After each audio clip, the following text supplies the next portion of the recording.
Hello there, welcome back to a rather dank and wet Putney Pier. It's going to get noisy as well because the barriers are starting to be installed just behind us, as you can see. But let me introduce my guest now, Ian Lloyd, who is a royal commentator, Clemency Burton-Hill, writer and broadcaster, to take us through what now look rather soggy paper. Jubilacious front covers. Absolutely, there's some lovely pictures already in the papers of Her Majesty the Queen at Epsom Derby yesterday, and the sun shone in the afternoon for her, so that's one bit of good news, isn't it? Absolutely, yeah. She did look truly radiant as well yesterday. Yeah. It's a very good idea to start with the racing because the Queen loves it, so you're guaranteed good, happy pictures for today anyway. So what have we got inside then, inside the Sunday Express to start off with? Well, I've picked Queen Has No Time to Chillax, and there's a picture of Ken Clarke chillaxing and the picture of the Queen hard at work opening Parliament, and it says that today will be her 80th day solid work, which beats her politicians. Now in the middle of a 2-week break, they've had, where is it? I can't find it. But anyway, she's done more days than they have. So astonishingly, there is a poll as well that the Sunday Times have done, which says that a third of people think that the Queen is more in touch. Not only did she work harder than our politicians, but she's actually more in touch with the politicians as well, which is extraordinary development. If you think sort of even 10 years ago, the last Jubilee, there was certainly not so much warm feeling towards the royal family. So yeah, certainly people talking about the Kate factor, the royal wedding last year, and the Diamond Jubilee for bringing the royals back to a popularity they haven't seen for years and years. What about some of the front pages, the People front page and the Sunday Times front page? I'll give you this one, Ian. I shall revert to those front pages. I was really fascinated by the way that various pages have chosen to sort of depict them.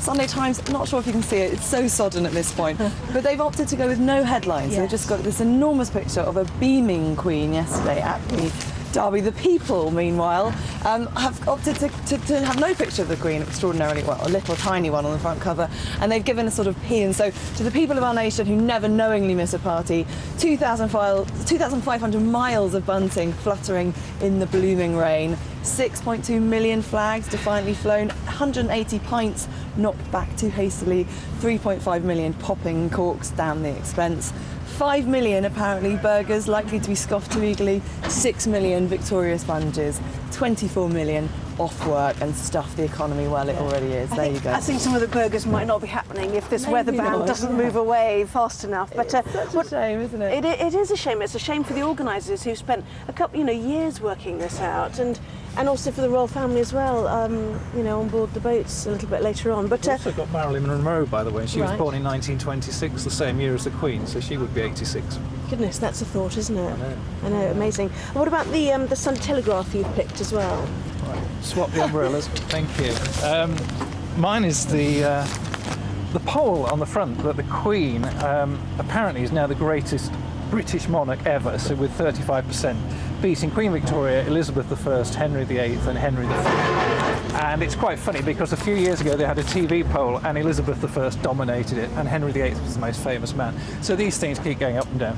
But next to it is a wonderful matte cartoon for today which shows the Jubilee pageant with a little person in the bath and completely covered in toy boats, so very funny. Well, the bath water is actually quite pertinent today, isn't it? Moving inside the papers again, though, the Sunday Times, what have you picked here? The mermaid races. Sunday Times have been talking about some of the more eccentric ways that the British might be celebrating this Jubilee. So obviously, this is a very normal way to celebrate, standing on the rain in the pouring rain. But if you'll excuse my sodden mermaid races, all sorts of other exciting things. Wish trees, live art and sausage throwing in Northumberland, mermaid racing, as I say, in Dorset, ping pong pool dashes, whatever they are, in Denbighshire, and a Yorkshire pudding chucking competition in the East Riding of Yorkshire. Of course, this is such a wonderful opportunity for Brits to come out and party, as the people were saying, and to really do it in style and in rather sort of curious ways, perhaps. There is a little story in the Sunday Times about a small Warwickshire town called Alcester, I hope that's the right pronunciation, in which the mayor is predicting that 15,000 revellers will hit the street. They're hoping to have the biggest street party that Britain's ever seen, hoping to get the title of the most jubilicious town, which is, I think, one of my more favourite adjectives. This is a great opportunity for people to get involved, isn't it? What's the Independent talking about that today? It's a good question. I can't find the It's Independent. on the floor, isn't it? It's talking about the bunting. Street parties bunting, is this broken Britain? Yes, and it also had a statistic, I think, one that tourism's going to be up by 2.6 billion, but because of the loss of the day, we're going to be down 3.4 billion. So in other words, we're going to lose out financially, and it's not going to help the recession. So good and bad again. Yeah, exactly. They did talk about the losses to the economy, but you know, people do seem to have stayed back this time, don't they, to take part. You had a poem somewhere in the stack as well for the Jubilee. Our wonderful poet laureate Caroline Duffy has written a poem for the pageant. I can find it in this mess.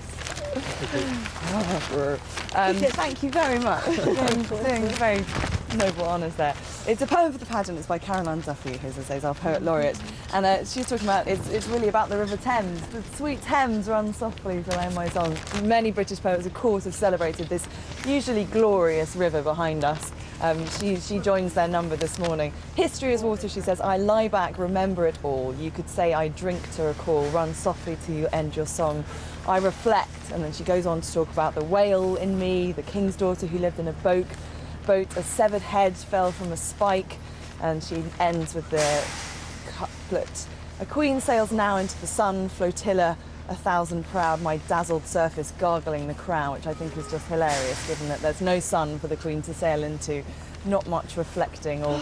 Did you mention sewage? Yes, but I thought I would leave out the later. sewage. I thought, you know, the rain and everything else would probably do Clemency without Burton-Hill, Lloyd, thank you both very much indeed. Let's see if we've got some better news on the weather front.